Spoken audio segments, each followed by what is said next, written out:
Hey everybody and welcome back. Today we're going to be reviewing the Southampton boat show that was on earlier on in the year. There's the dates there for it. And this is my view as a first time goer to the show. As the name suggests, held down in Southampton every year.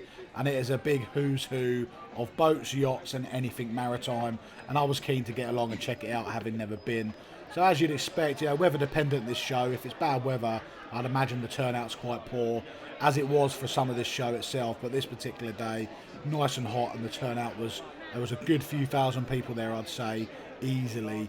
Walking through all the clothing you want, so if you're into your posh clothing, this is where this is kept straight off the bat as you walk through. And it does get a bit clustered here. There's quite a lot of people standing round. But they've got a flume tank here, big underwater tank to test your stand-up kayaks and your sit-on kayaks, and your inflatables. So if that's a bit of you.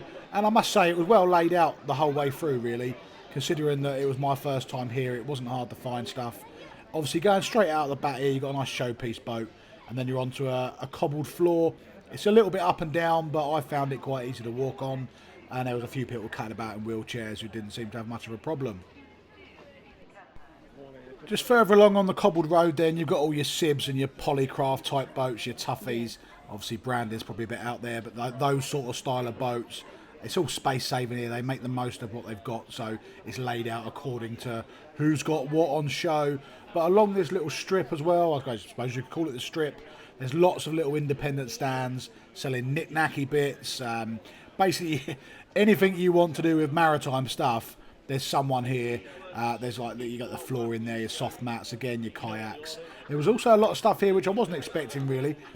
Camera gear, there was someone selling massive beanbags here. They were actually quite cool. I very nearly bought one, but I think the fall without my legs on would probably do me more damage if I fell off of it. I mean, I'm not a yachty, I'm not a boaty type person, if that makes sense, in terms of my fancy boats. But this here was stunning. But 48 grand for a rowboat was a hell of a lot of money. But yeah, if you're into your boat porn, there's a hell of a lot here to look at. There's a lot of independent sort of drinks and food people on board as well here. So it's as well as your boaty day out. If you like your craft ales and your little knick-knacky bits of food, awesome Hawaiian shirts it seems, or bathing costumes. Yeah, there's actually quite a lot to see and do here. And again, now you're coming onto your small inflatables, so it's starting to get a bit of a taste of what is going to be coming later on in the show. But I mean, there's something here for everybody, is what my initial takeaway to everybody was. If you've got something you need or you want for a boat, you're going to find it here at the Southampton Boat Show.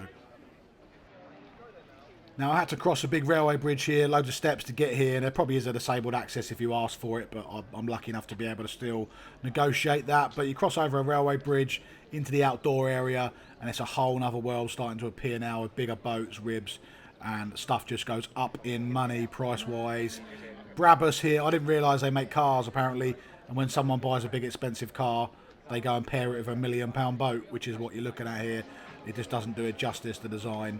And then we had some Bentley cars on show, again sort of trying to show you what sort of money is knocking about here. They were quite good though. They had kids having a look at the cars, and your average Joes who couldn't afford one were looking. They were quite good, but I didn't expect to see Bentleys there, which was sort of an eye-opener for me. This was good, interesting. Electric engines, just starting to put some of the future tech on show. And there was a few little bits like this kicking around the show with sort of future tech, as it were, but I found that quite interesting. But yeah, really good. The whole lot's mapped out as well. You get given a map when you go through, so you can't really get lost. It is quite easy to negotiate round, and this was a lovely looking boat here that we stopped at to look at for a quick look and have a little dream. I didn't get to talk to these guys sadly, because these are the makers of my dock, Tetra Dock. I think they were just busy. I wanted to stop and have a quick chat about a few things, but one of a couple of little dock makers, and you'll see another one, Happy Hole, later on the video. But this is a good chance if you're thinking about getting one or looking at what they're like. It's a good chance here to go and have a look.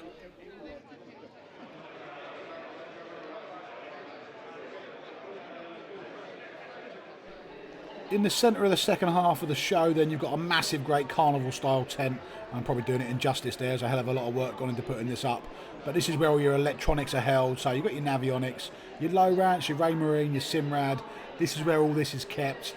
All the other bits and bobs you would expect. You've got a guy there making stainless steel rails for £1 million yachts. And this is the Navionics guy, obviously salesman. They're there to sell units. Asking me if I'm familiar with it, and obviously I am. I use Navionics a lot. And I was just saying how impressed I was with the software. I'm going to have a little look here at a few units. They do have a lot of deals here. I mean, it's a big save 10% there. They do have a lot of deals here at the show. How competitive they are, I'm not sure. So obviously do your due diligence. But I know, speaking to a few people, that actually what they have on at the show can be quite good. And of course you can haggle as well. I heard a couple of people haggling different units and prices there. And I actually bumped into a couple of people that I know who said that when you're there, you can talk to people and you can knock the prices down on stuff. So if you go in there with a view to buy, don't take the price on show as the price that's read. By all means, have a good haggle. I actually bumped into my electrician, Paul, PT Marine. He was here as well. He was on the Garmin and the Low Rances stand. He was doing the Garmin while I was there.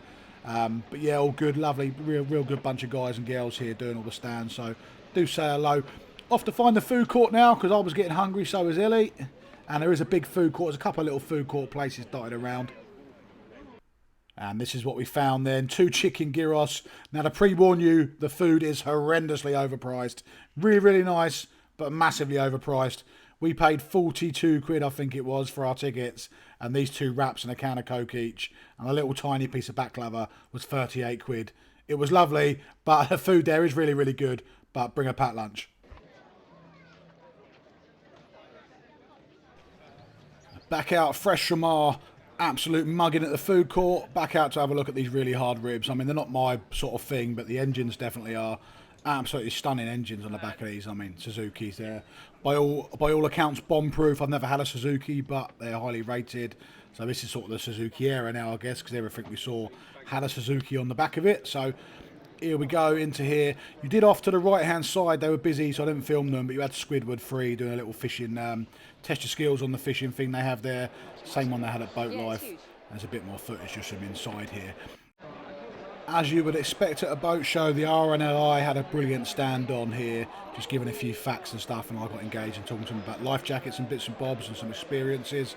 But interesting fact, it cost the RNLI £180 million a year to operate, and it is entirely charitable funded. Get nothing from the government, which I was shocked by.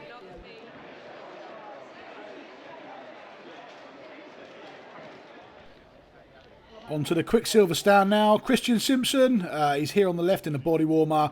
Simpson Marine at New Haven, they're sponsors of the channel. Every year they come down here. Christian helps sets up a lot of stands, and he also helps run the Quicksilver stand. Simpson Marine are Quicksilver authorised dealers, so I popped in here to have a look. Obviously, Easy Living is a Quicksilver 640, and I am looking to upgrade at some point, possibly to a 675. This is a 625 here. Newer shape, newer model, but based off the same sort of design. Just a bit like cars, every now and then they get a different upgrade, change of shape. And I was having a little look around the 640 equivalent here, just having a little waffle, seeing what's what compared to what I've got now to what they do differently. Absolutely lovely boat, so I must admit I do really love a Quicksilver. Coming down to the waterside dock now then, so they obviously have a lot of boats down here berthed up. You've got your Sea Jeeps, your Sea Hogs, all your sort of warriors down there. Your smaller style bass boats, you know, your smaller end boats, they're all down here.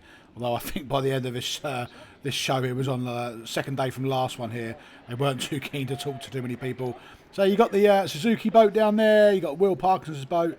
I was going to pop down, say hello, see if he was there, but I think they was in the wheelhouse having a good waffle, so I didn't bother going and interrupting what was going on. But again, you got all these boats parked up here. Now, some of these boats here, these boats here on the right, as you can see there, this is Luke McKell there, just come in from Squidward free. As I was saying, these boats here, you literally, it's a bit like doorman on a nightclub.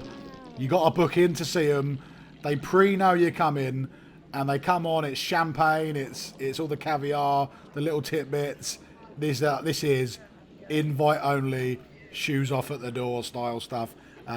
Really good, because obviously you get to see some of the people sitting on there when you're walking past, and it is just next level stuff. That's beautiful. Look at that.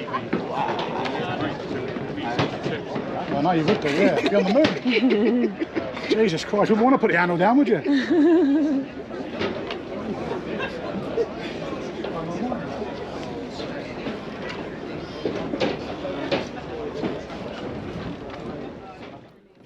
I was hoping to get hold of these guys, Happy Hull.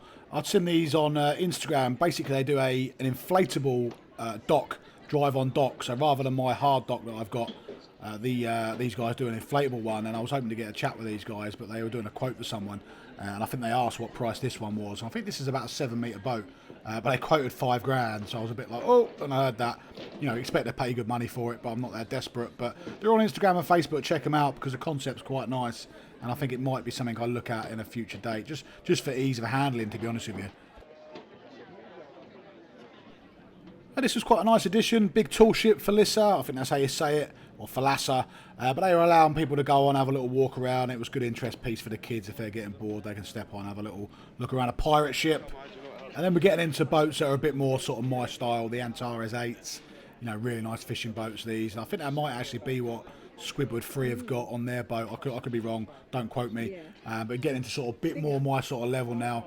They had a whole strip of these here, and it was really interesting. And again, I bumped into people that I knew there, followers, subscribers, and also people that are working out of Eastbourne. So this was a nice little section for me. But again, all brand new boats. But yeah, really nice little section down here on the waterfront, and many a thing to look at. And it's just a really nice atmosphere down there. Everyone was buzzing. The vibe was really good. Another good thing they have on here, which we didn't actually attend, you know, we got in and out of it in a couple of hours. You can get round pretty quick if you want to. But they have a lot of guest speakers, I suppose you'd call them. So from a fishing point of view, John Locker was there, the fish locker. He was there giving a talk on behalf of Garmin. And you had other, like the lifeboat was giving chats there. Lowrance, I think, might have been doing some stuff. So you have a lot of guest speakers there, which is really good. So that's also another interesting thing to go and look at if you're interested in that sort of thing. This is me playing around with some Lowrance software here. It's just a different world now compared to what it used to be. Look at that picture. So to summarise then, I really enjoyed myself. I thought it was really good. For what we paid for tickets, I thought it was value for money. The food court was horrendous, so do take a packed lunch or be prepared to spend some money and not moan about it. But other than that, it was really enjoyable. And for me, the best thing about these sort of events, and the Boat Life show up in Birmingham was exactly the same, is it's a chance to socialise with people that you don't normally get a chance to socialise with. I mean, I bumped into followers and subscribers down there, and we had a good old chat. And I saw people that I follow and subscribe. And that, for me, is the best thing about these events, is that it brings people together. But, I mean, if you like boats, it's brilliant. There's so much to see and do, and you can spend as little or as much money as you want here. So, for me, I shall be back next year if I'm not fishing. But that's all from me for today's video. Thanks for watching. Please do like and subscribe, and I'll see you all again soon.